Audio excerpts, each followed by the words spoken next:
என்ன தலைப்பு? என்ன தலைப்பு இன்னைக்கு? என்றென்றும் உள்ள கர்த்தருடைய கிருபை. யாருடைய கிருபை? கர்த்தருடைய கிருபை. கிருபைனா என்ன தெரியுமா எல்லாருக்கும்? கிருபைனா நான் ஏற்கனவே சொல்லியிருக்கேன் உங்களுக்கு, அதுக்குள்ளே மறந்துட்டு இருக்கீங்க. தகுதி இல்லாத ஒருத்தருக்கு கிடைக்கிற ஒரு கிஃப்ட் தான் என்னது? கிருபை. அதாவது அவங்க படிப்புக்கு ஏற்ற வேலையில் இருக்க மாட்டாங்க, அதாவது 10th கூட முடிச்சிருக்க மாட்டாங்க.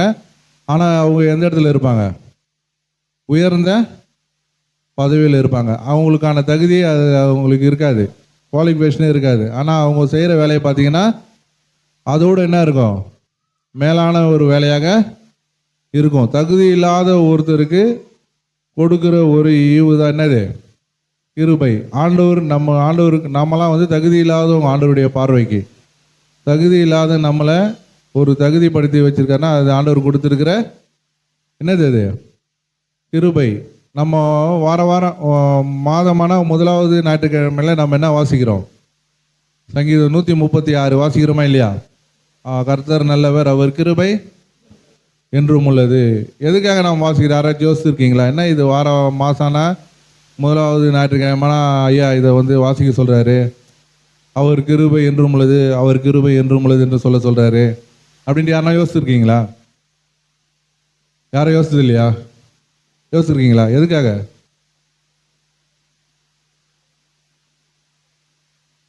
அவருடைய கிருபை இல்லைன்னா நம்மளால் எதுவுமே செய்ய முடியாது. ஆனால் இது என்ன வேதம் நமக்கு என்ன சொல்லுதுன்னா, அவர் கிருபை என்றும் உள்ளது என்று நாம் எல்லாரும் சொல்லணுமா? கண்டிப்பாக கட்டாயமாக எல்லாருமே சொல்லணும். நம்ம இப்போ ஒருத்தரை பார்த்த உடனே நம்ம என்ன சொல்கிறோம்? ஐயா ஸ்தோத்திரம், ஐயா அக்கா ஸ்தோத்திரம் அப்படின்னு சொல்கிறோம்ல, கட்டாயமாக சொல்கிறோம். அதே போல் வேதாகமம் என்ன சொல்லுதுன்னா, அவர் கிருபை என்றும் உள்ளது என்று எல்லாருமே கண்டிப்பாக என்ன பண்ணணுமா? சொல்லணுமா? ஏன்னா ஆதி பழைய ஏற்பாடு திருச்சபையில் யூதர்கள் இது ஒரு வழக்கமாகவே வைத்திருக்காங்களாம். யூதர்கள் எப்பவுமே சபை நடக்கும்போது இந்த சங்கீதம் இருக்குல்ல, அதை ஒரு பாட்டாகவே பாடுவாங்களாம். அவங்க ஊழியக்கார் சொல்லுவார், வந்திருக்கிற விசுவாசிகள் போனோன்னா அவர் கிருபை என்றும் உள்ளது. ஆனால் நம்ம சபையில் வசனம் படிக்கிறோம், ஆனால் அவர் கிருபை என்றும் உள்ளதுன்ட்டு யாருமே என்ன பண்ண மாட்டோம். ஒரு சிலர் தான் சொல்கிறாங்க, ஒரு சிலர் அமைதியாக இருக்காங்க. இது ஒரு வார்த்தை தானே, நம்ம படிக்க தேவையில்லை. அவர் கிருபை என்றும் உள்ளது, அவர் கிருபை என்றும் உள்ளது நம்ம சொன்னாலே போதும். அதான் இந்த 136ஆம் சங்கீதத்தில் பார்க்கும்போது அந்த 136ஆம் சங்கீதத்தை ஒரு 3 பிரிவாக நாம் என்ன பண்ணலாம், பிரித்து பார்க்கலாம். அதாவது முதல் பிரிவு 1ஆம் வசனத்துலேருந்து 9ஆம் வசனம் வரைக்கும் படிச்சிங்கன்னா தெரியும். எதுக்காக அவர் கிருபை என்றும் உள்ளதுன்னு பார்த்தீங்கன்னா, அவருடைய படைப்புக்காக நம்ம என்ன பண்ணுறோம்? அவருடைய கிருபை என்றும் உள்ளது என்று சொல்கிறோம். அதாவது 136ஆம் சங்கீதம் நீங்கள் வீட்டில் போய் படித்து பாருங்கள். 1வது வசனத்துலேருந்து 9ஆம் வசனம் வரைக்கும் படிச்சிங்கன்னா தெரியும். அவருடைய படைப்புக்காக நான் நன்றி செலுத்தி நம்ம என்ன பண்ணுறோம்? அவர் கிருபை என்றும் உள்ளது என்று நான் சொல்கிறோம். அடுத்து இந்த 10ஆம் வசனத்துலேருந்து 21ஆம் வசனம் வரைக்கும் நீங்கள் படித்து பார்த்தீங்கன்னா, நம்முடைய பாதுகாப்புக்காக ஆண்டவர் நம்ம எப்படியெல்லாம் பாதுகாத்தார் அப்படின்னு சொல்லிட்டு நம்ம சொல்லி என்ன பண்ணுறோம்? அவர் கிருபை என்றும் உள்ளது, அவர் கிருபை என்றும் உள்ளதுன்னு நம்ம என்ன பண்ணுறோம்? சொல்கிறோம்.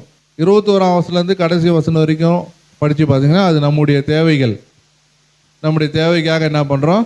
அவர் கிருபை என்றும் உள்ளது என்று, அவர் கிருபை என்றும் உள்ளதுன்னு நம்ம சொல்கிறோம். புரியுதா நான் சொல்கிறது? இந்த 136ஆம் சங்கீதத்தை 3 பிரிவாக பிரித்து நம்ம படிக்கலாம்.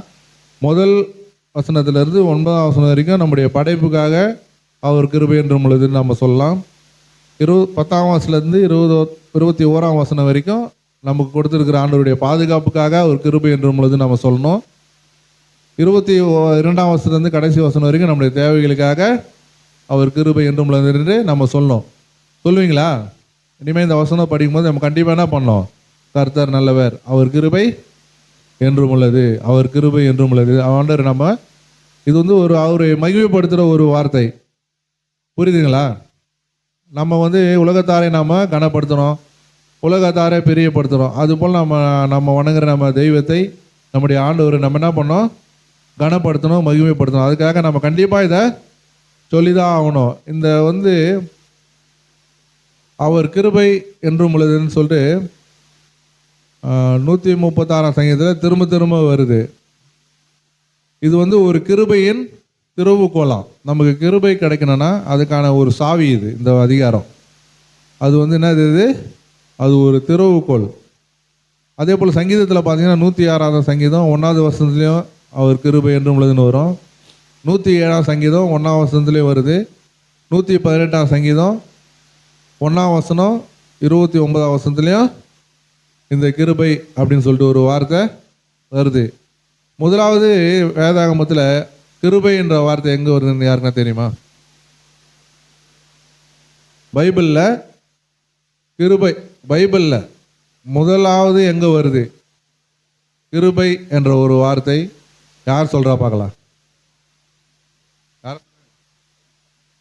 நோவாவுக்கும் கர்த்தருடைய கண்களில் கிருபை கிடைத்தது. ஞாபகம் இருந்துச்சா? பாருங்க, முதலாவது ஆதியாகமம் 6ஆம் அதிகாரம் 8ஆம் வசனத்துல தான் என்ன வருது? கிருபை என்ற வார்த்தை வருது. அதாவது நோவாவுக்கோ கர்த்தருடைய கண்கள் என்ன கிடைச்சது? கிருபை கிடைச்சது. இந்த கிருபை என்ற வார்த்தை வந்து பழைய ஏற்பாட்டில் பார்த்தீங்கன்னா கிட்டத்தட்ட 209 முறை எழுதி வச்சுங்க. கிருபை என்ற வார்த்தை வேதாகமத்தில், அதாவது பைபிளில் கிட்டத்தட்ட 209 முறை பழைய ஏற்பாட்டில் வருதா. புதிய ஏற்பாட்டில் பார்த்தீங்கன்னா 128 முறை, மொத்தம் 337 முறை என்ன வருது? கிருபை அப்படின்ற ஒரு வார்த்தை வருது. சங்கீதத்தில் மட்டும் மொத்தம் எத்தனை வாட்டி வருதுன்னா 119 முறை வருதான் கிருபை என்ற வார்த்தை. எழுதி வச்சுனீங்களா? அடுத்த மாதம் கேள்வி கேட்காம சொல்லணும். புதிய ஏற்பாட்டில் பார்த்தீங்கன்னா 128 முறை, 128. சங்கீதத்தில் மட்டும் பார்த்தீங்கன்னா 119 முறை கிருபை அப்படின்ற ஒரு வார்த்தை வருது. முதலாவது பழைய ஏற்பாட்டில் பார்த்தீங்கன்னா முதலாவது ஒரு வசனம் பார்த்தீங்கன்னா ஆதியாகமம் 6:8 நோவாவுக்கோ கர்த்தருடைய கண்களில் கிருபை கிடைத்தது. கடைசியாக வர வசனம் தெரியுமா இருக்குன்னா? பைபிள்லேயே கடைசியாக வர கிருபை வெளி 22:21 படிங்க.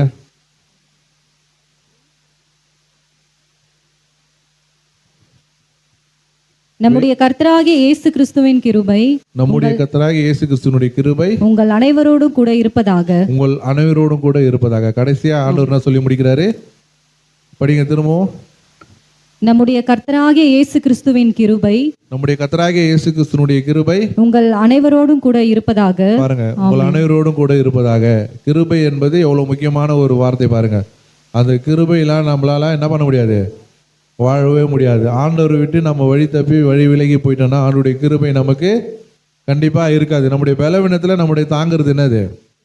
அவருடைய கிருபை தான். நாம் இன்னைக்கு இந்த திருச்சபையில் நம்ம உட்காந்துட்டு இருக்கோம்னா அதுக்கு முக்கிய காரணமே ஆண்டவருடைய கிருபை தான். நம்ம வேலைக்கு போகிறோம், வேலை செய்கிறோம், சம்பளம் வாங்குகிறோம், சம்பாதிக்கிறோம், வாழ்க்கை நடத்துகிறோம், அதுக்கு முக்கியமான காரணமே கிருபை தான். உலகத்தார் சொல்லலாம், நான் என்னுடைய சுயபலத்தால் நான் வாழறேன், நான் என்னுடைய சக்தினால நான் சம்பாதிக்கிறேன், என்னுடைய படிப்பினால நான் சம்பாதிக்கிறேன். ஆனால் நம்ம அப்படி சொல்லவே முடியாது. நம்ம அப்படி சொன்னோன்னா ஆண்டவர் நம்ம என்ன பண்ணுவார்?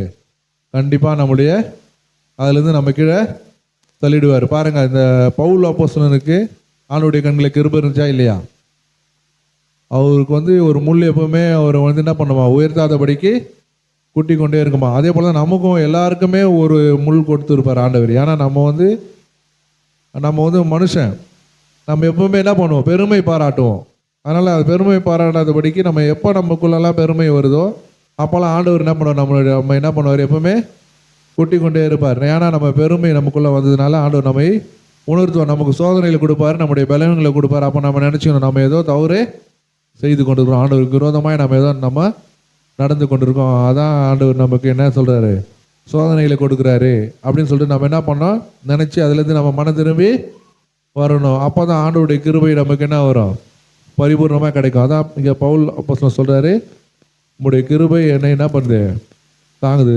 பரிபூர்ணத்தில் அந்த முள் குட்டும் போதெல்லாம் என் கிருபை என்ன பண்ணுவான், உனக்கு போதும்னு ஆண்டவரே சொல்கிறாரு. இந்த கிருபையினால் ஒரு 2 மகிமை நடந்திருக்கு பழைய ஏற்பாட்டில். நம்ம அதை பார்க்க போகிறோம். அந்த மகிமை என்னன்னு சொல்லிட்டு நம்ம பார்த்துட்டு அந்த மகிமை நாமளும் என்ன பண்ணோம், பெற்றுக்கொள்ளணும். நம்முடைய ஆலயத்தில் இருக்கிற நாமளும் அந்த மகிமையை பெற்றுக்கொள்ளணும்னு சொல்லிட்டு பார்த்து நம்ம முடிக்க போகிறோம். முதலாவது பார்த்தீங்கன்னா இதன் மகிமை உணர்ந்து நடந்த அற்புதத்தை பார்க்கலாமா? முதலாவது என்ன நடந்ததுன்னா 2 நாளாகமும் 5ஆம் அதிகாரம் 13ஆம் வசனம். எல்லாருக்கும் தெரிந்தது தான் இது. 2 நாளாகமும் 5ஆம் அதிகாரம் 13ஆம் வசனம். இந்த கிருபை நிமித்தமாக நடந்த அற்புதம். 2 நாளாகமும் 5:13. அவர்கள் ஒருமித்து பூரிகைகளை ஊதி ஏக சத்தமாய் கர்த்தரை துதித்து ஸ்தோத்திரித்து பாடினார்கள்.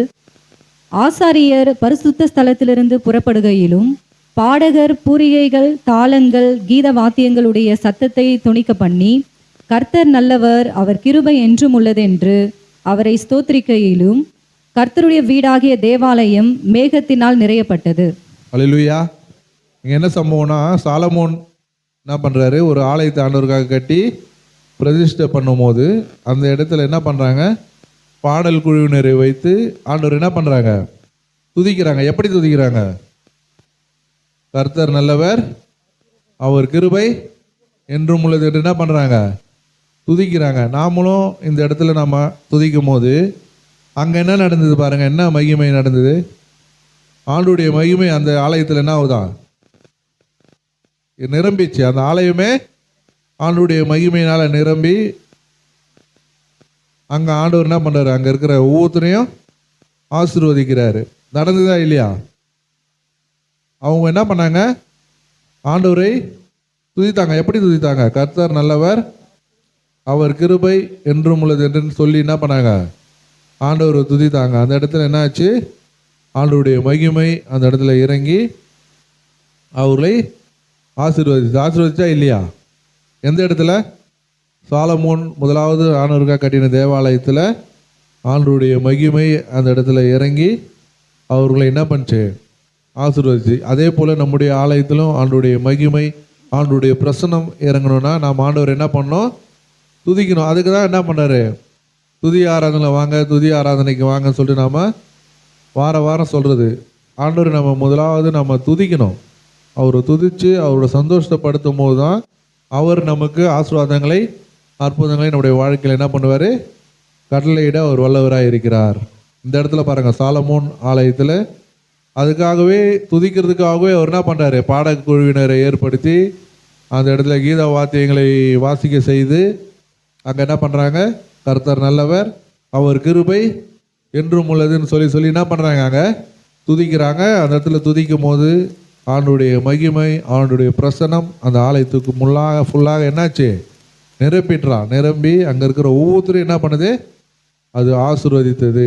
அதே போல் தான் நாமளும் துதிக்கும் போது அந்த மகிமை நமக்குள்ளே இறங்கி நம்ம என்ன பண்ணுவார், ஆண்டவர் ஆசீர்வதிக்க அவர் வல்லவராக இருக்கிறார். அதுக்காக தான் ஒவ்வொரு மாதமும் முதலாவது ஞாயிற்றுக்கிழமையில் அந்த மாதத்தை நாம் தொடங்கும் போது அவர் கிருபை என்றும் உள்ளது, அவர் கிருபை என்றும் உள்ளது நாம் என்ன பண்ணுறோம், ஆண்டவரை துதிக்கிறோம்.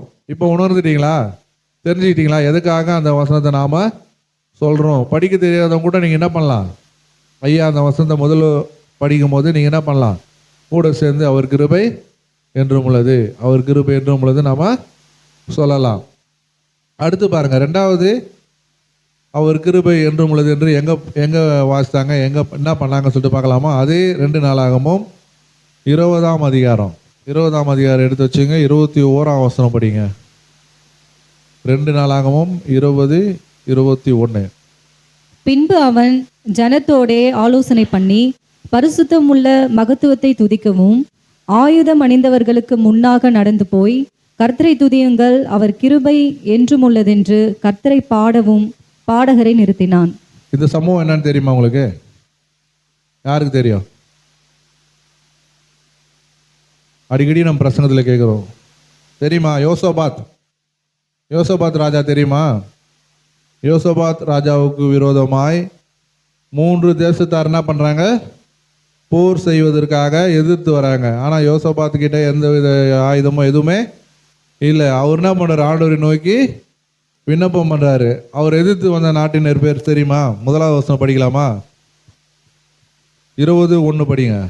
இதற்கு பின்பு மோவாப் புத்திரரும் அம்மோன் புத்திரரும் அவர்களோட அம்மோனியருக்கு அப்புறத்தில் உள்ள மனுஷரும் கூட மனுஷரும் கூட யோசபாத்திற்கு விரோதமாய் யுத்தம் பண்ண வந்தார்கள். இங்க பாருங்க, யோசபாத்துக்கு விரோதமாய் யுத்தம் பண்ண வராங்க. யார் யாரு? அம்மோன் மோவா புத்திரரும் அம்மோன் புத்திரரும் அவங்களோட கூட இருக்கிற மனுஷர் யாரும் என்ன பண்றாங்க? யோசபாத்துக்கு விரோதமாய் யுத்தம். சிலர் வந்து யோசபாத்தை நோக்கி, உமக்கு விரோதமாய் ஏராளமான ஜனங்கள் கடலுக்கு அக்கறையில் இருக்கிற சீரியாவில் இருந்து வருகிறார்கள். இதோ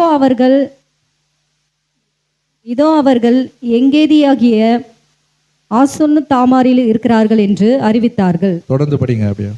அப்பொழுது யோசபாத் பயந்து கர்த்தரை தேடுகிறதற்கு ஒருமுகப்பட்டு யூதாவெங்கும் உபவாசத்தை கூறுவித்தான்.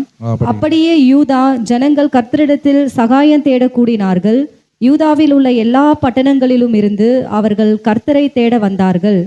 அப்பொழுது யோசபாத் கர்த்தருடைய ஆலயத்திலே புது பிரகாரத்துக்கு முகப்பிலே யூதா ஜனங்களுக்கும் எருசலேமியரும் கூடின சபையிலே நின்று, எங்கள் பிதாக்களின் தேவனாகிய கர்த்தாவே, பரலோகத்தில் இருக்கிற நீர் அல்லவோ தேவன், தேவரீர் ஜாதிகளுடைய ராஜ்யங்கள் எல்லாம் ஆளுகிறவர், உம்முடைய கரத்தின் வல்லமையும் பராக்கிரமும் இருக்கிறது, ஒருவரும் உம்மோடு எதிர்க்க நிற்க கூடாதே.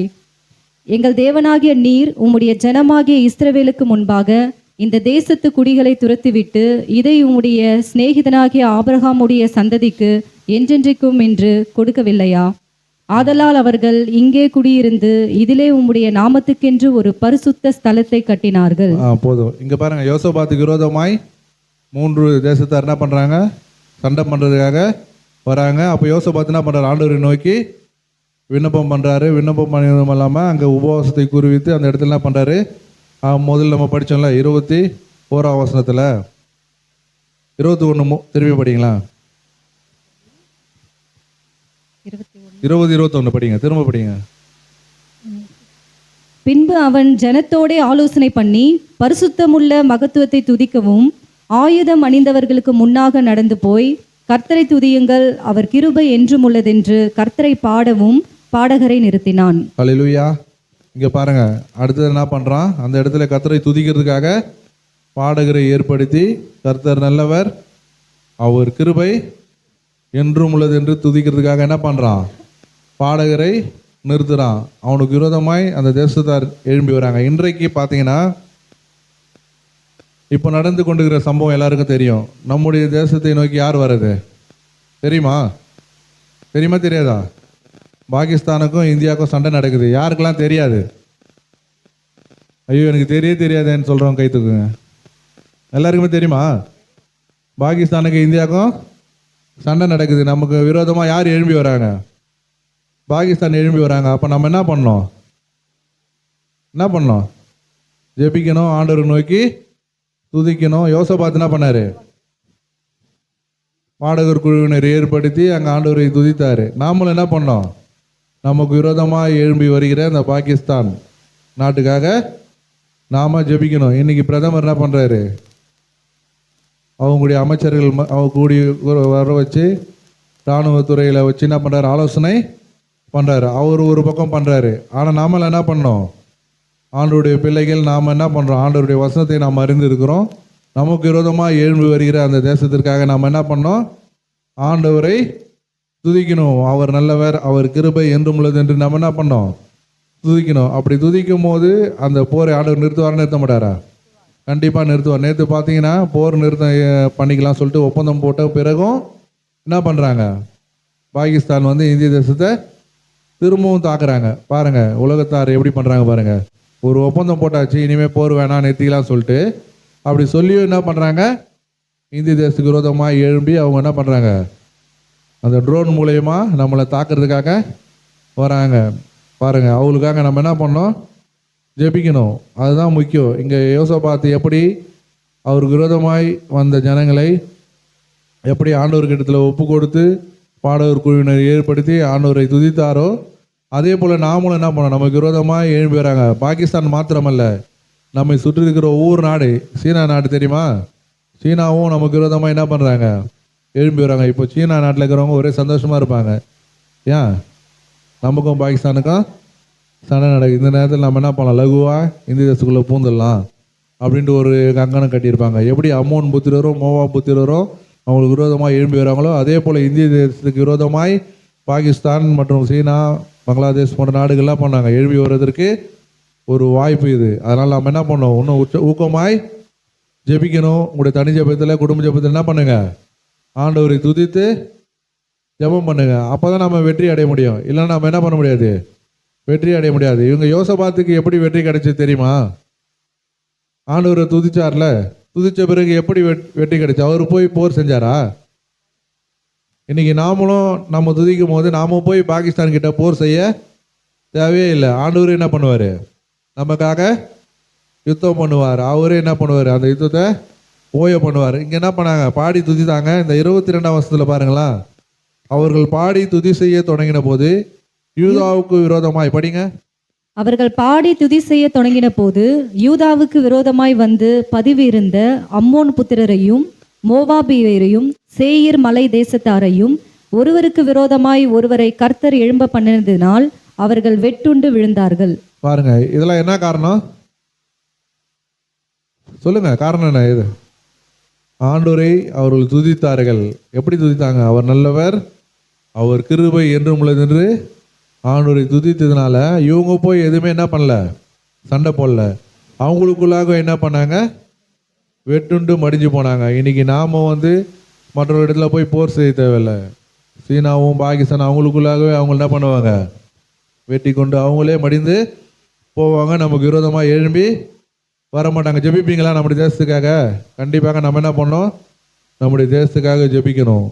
அதுதான் இங்கே ஆண்டவர் சொல்கிறாரு, அவர் நல்லவர், அவர் கிருபை என்றும் உள்ளது என்று நம்ம என்ன பண்ணணுமா, துதிக்கணுமா. இது பழைய ஏற்பாட்டு காலத்தில் ஒரு கம்பல்சரி, ஒரு கட்டளையாகவே இருந்தது.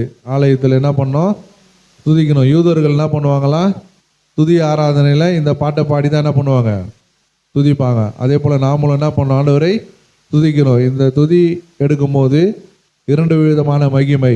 ஒன்று, நம்முடைய ஆலயத்தில் அவருடைய பிரசனத்தை நாம் உணர்வோம், அவருடைய மகிமை நம்ம ஆலயத்துக்குள்ளாக இறங்கும். 2வது, நமக்கு விரோதமாக எழும்பி வரவங்க நாம் எதுவுமே செய்ய தேவையில்ல. ஆண்டவரே என்ன பண்ணுவார், அவங்கள பார்த்துப்பார். நாம் நம்ம யுத்தம் பண்ண தேவையில்ல, நாம் அவங்கக்கிட்ட போய் சண்டை போட தேவையில்ல. புரிஞ்சுதா? அவர் நல்லவர், அவர் கிருபை என்றும் உள்ளது என்று நம்ம துதிக்கும் போது ஆண்டவரே நமக்காக என்ன பண்ணுவார், யுத்தம் பண்ணுவார். அதனால் நாம் இனிமேல் துதி ஆராதனை என்ன பண்ணக்கூடாது, மிஸ் பண்ணக்கூடாது. மிஸ் பண்ணுவீங்களா? கண்டிப்பாக என்ன பண்ணலாம், எந்த வேலை இருந்தாலும் அதெல்லாம் நம்ம ஒதுக்கி வச்சுட்டு நம்ம 9 மணிக்கு கரெக்டாக ஆலயத்துக்குள்ளாக என்ன பண்ணோம், வந்துடணும். வந்துட்டு ஆண்டவர் நம்ம என்ன பண்ணோம், துதிக்கணும். துதிக்கும் போது ஆண்டவர் நமக்கு ஆசீர்வாதத்தை கொடுக்க வல்லவராக இருக்கிறோம். ஏன்னா இது கடைசி காலம். நாம் பார்த்துருப்போம், இதுக்கு முன்னாடி நம்ம ஜெபம் பண்ணோம். இஸ்ரேல் பாலஸ்தீன சண்டை போடுறாங்க, உக்ரைன் நாட்டில் என்ன பண்ணுறாங்க, சண்டை போடுறாங்க, ரஷ்யா சண்டை போடுது. அதுக்காக தான் நாம் ஜெபம் பண்ணியிருந்தோம். இன்றைக்கி நமக்கு விரோதமாகவே என்ன பண்ணிட்டாங்க, எழும்பி வந்துட்டாங்களா இல்லையா? உளவுத்துறை நியூஸ் சொல்கிறாங்க, எங்கே பாம்பு போட போகிறாங்களாம். சென்னை ஆர்பார் தெரியுமா எல்லாருக்கும்? சென்னை ஆர்பார் எங்கே இருக்குது? இங்கேருந்து கொஞ்சம் தூரம் தான். இங்கே மணலியில் சிபிசிஎல் கம்பெனி இருக்குது தெரியுமா, பெட்ரோலு சுத்திகரிக்கிற கம்பெனி. அங்கே பாம்பு போட்டாங்கன்னா சென்னையெல்லாம் என்ன பண்ணோம், அழிந்து போயிடும். உளவுத்துறை எச்சரித்து இருக்காங்க 3 இடத்துல. 1 எண்ணூர் துறைமுகம், சென்னை துறைமுகம், 3வது கல்பாக்கம். கல்பாக்கத்தில் என்ன இருக்கு, தவறாக சொல்கிறீங்க, அனல் நிலையமா இருக்கு, அணு மின் நிலையம், நியூக்ளியர் அணு மின் நிலையம் எங்கே இருக்கு? கல்பாக்கத்தில் பாம்பு போட்டாங்க என்ன ஆகும், எல்லாமே அழிந்து போயிடும். உளவுத்துறை நமக்கு எச்சரித்திருக்காங்க. நாம தான் என்ன பண்ணோம், விழிப்பாக இருக்கணும், ஜெபிக்கணும். ஏன்னா இது கடைசி காலம். நாட்டுக்கு விரோதமாக நாடு எழுமோன்னு சொல்லிட்டு நம்ம வேதத்தில் வாசிக்கிறோம். அதெல்லாம் கண்டு நம்ம என்ன பண்ணக்கூடாது, பயப்படவே கூடாது. எந்த போர்னா வரட்டும், எந்த சண்டைனா வரட்டும், நாம் என்ன பண்ணக்கூடாது, பயப்படக்கூடாது. ஏன்னா நமக்கு யார் இருக்கிறது, நம் பட்சத்தில் யார் இருக்கா, கர்த்தர் இருக்கார், ஆண்டவர் இருக்கார். இனிமேல் நம்ம யாருக்கு ஒருத்தர் நம்ம பயப்படக்கூடாது. ஏன்னா கடைசி காலங்களில் நாட்டுக்கு விரோதமாய் நாடு எழும்பும், ராஜ்யத்துக்கு விரோதமாய் ராஜ்யம் வரும், கொள்ளை நோய் வரும், பஞ்சங்கள் வரும், அது வரும் இது வரும் சொல்லிட்டு ஆண்டவர் என்ன பண்ணிட்டார், நமக்கு முன்கூட்டியே சொல்லிட்டாரு. நமக்கு எல்லாமே தெரியும். தெரியாதவங்க தான் என்ன பண்ணோம், பயப்படணும். நமக்கு எல்லாமே தெரிஞ்சிருக்கு. அதனால் நம்ம என்ன பண்ணக்கூடாது, பயப்படக்கூடாது. அதற்கு மாறாக நம்ம செய்ய வேண்டிய ஒரே காரியம் ஆண்டவரை துதிக்கணும். ஆண்டவருக்காக ஆண்டவர் நம்ம என்ன பண்ணோம், ஜெபிக்கணும். மற்றவர்களுக்காக நாம் ஜெபிக்கணும், நம்முடைய தேசத்திற்காக ஜெபிக்கணும். நமக்கு விரோதமாக எழும்பி வருகிற ஒவ்வொரு நாட்டுக்காகவும் நம்ம என்ன பண்ணோம், ஜெபிக்கணும். ஜெபிப்பீங்களா? கண்டிப்பாக என்ன பண்ணோம், ஜெபிங்க. இப்போ செய்தி நம்ம பார்த்துனே இருக்கிறோம். போர் சொல்கிறாங்க, சண்டைன்னு சொல்கிறாங்க, அங்கே இந்த இடத்துல நிறைய பேர் செத்துட்டாங்க சொல்கிறாங்க. நம்ம என்ன பண்ணோம்? அப்பயே மனசுக்குள்ளே ஜெபிக்கணும். ஆண்டவரே என்ன பண்ணுங்க, இந்த போரை நிறுத்தி போடுங்கப்பா, அப்பாவி மக்கள்லாம் என்ன பண்ணுறாங்க, மடிந்து போகிறாங்களே அப்படின்னு சொல்லிட்டு நம்ம என்ன பண்ணோம்? அந்த இடத்துல ஜெபிக்கணும். அதான் ஜெபம். இதுக்காக நம்ம தனியாக போயிட்டு முழங்கால் படிட்டு கதவு சாத்திட்டு ரூமில் போயிட்டு ஜெபிக்கணுன்ற ஒரு கட்டாயம் எதுவுமே கிடையாது. நம்ம எந்த நியூஸ் நம்ம பார்க்குறோமோ அப்பயே நம்ம நம்ம மனசுக்குள்ளேயே, அப்பா அவங்கள ரட்சிங்க, அதை நிறுத்தி போடுங்க, அந்த சண்டையை நிறுத்தி போடுங்க, அவங்க மனசில் நீங்கள் பேசுங்க அப்படின்னு ஒரு வார்த்தை சொன்னாலே அது ஒரு ஜெபம் தான். ஜெபிப்பீங்களா? நம்ம யாரும் எழுந்து நிற்போமா? எழுந்து நிற்போமா? இப்போ நம்ம ஆண்டவரை நாம் துதிக்கிறதுக்கு கற்றுக்கொண்டோம். ஒவ்வொரு மாதமும் முதலாவது ஞாயிற்றுக்கிழமையில அவர் கிருபை என்றும் உள்ளது என்று நாம் துதித்து கொண்டு இருக்கிறோம். ஏன் துதிக்கிறோம் சொல்லிட்டு நம்ம இது வரைக்கும் நம்ம தெரியாமல் இருந்திருப்போம். ஆனால் வேதம் தெளிவாக நமக்கு சொல்கிறது. அந்த 118ஆம் சங்கீதம் படிச்சிடலாமா? அதை நம்ம படிக்கவே இல்லையே. 118 மட்டும் படிச்சிடலாம். யாரெல்லாம் அவர் கிருபை என்றும் உள்ளது என்று சொல்லணும் அப்படின்னு சொல்லிட்டு வேதத்தில் போட்டிருக்கு. நான் சொல்ல, பைபிள்லேயே சொல்லியிருக்கு. அதை மட்டும் நம்ம படிச்சுட்டு நம்ம முடிக்க போகிறோம். 118ஆம் சங்கீதம் 1வது வசனத்தை படிங்க. கர்த்தரை துதியுங்கள், கர்த்தரை துதியுங்கள், அவர் நல்லவர், அவர் நல்லவர், அவர் கிருபை என்றும் உள்ளது, அவர் கிருபை என்றும் உள்ளது. அவர் கிருபை என்றும் உள்ளதென்று இஸ்ரவேல் சொல்வதாக. யார் சொல்லணும்? இஸ்ரவேல். நாமெல்லாம் யாரு? இஸ்ரவேலர்கள். நாமெல்லாம் என்ன சொல்லணும்? அவர் கிருபை என்றும் உள்ளது என்று இஸ்ரவேல் சொல்வதாக. அடுத்து படிங்க. அவர் கிருபை என்றும் உள்ளதென்று அவர் கிருபை என்றும் உள்ளது என்று ஆரோனின் குடும்பத்தார் சொல்வார்களாக. ஆரோனின் குடும்பத்தார் சொல்வார்களாக. அவர் கிருபை என்றும் உள்ளதென்று அவர் கிருபை என்றும் உள்ளது என்று கர்த்தருக்கு பயப்படுகிறவர்கள் சொல்வார்களாக. கர்த்தருக்கு பயப்படுகிறவர்கள் சொல்வார்களாக. போதும் பாருங்க. அவர் கிருபை என்றும் உள்ளது யாரெல்லாம் சொல்லணுமா? கர்த்தருக்கு யாரெல்லாம் பயப்படுறீங்களோ, ஆண்டவருக்கு ஏசப்பாக்கு யாரெல்லாம் பயப்படுறீங்களோ அவங்களாம் என்ன சொல்லணும்? அவர் கிருபை என்றும் உள்ளது. நாம் இனிமேல் சொல்லுவோமா? எல்லாருமே என்ன பண்ணோம்? கண்டிப்பாக அந்த வசனத்தை சொல்லி நாம் ஜெபிக்கணும். ஆண்டவரை நாம் துதிக்கணும். கண்களை மூடி நாம் ஜெபிப்போம். கர்த்தர் தாமே இந்த சின்ன ஆலோசனை ஆசீர்வதித்து தருவாராக.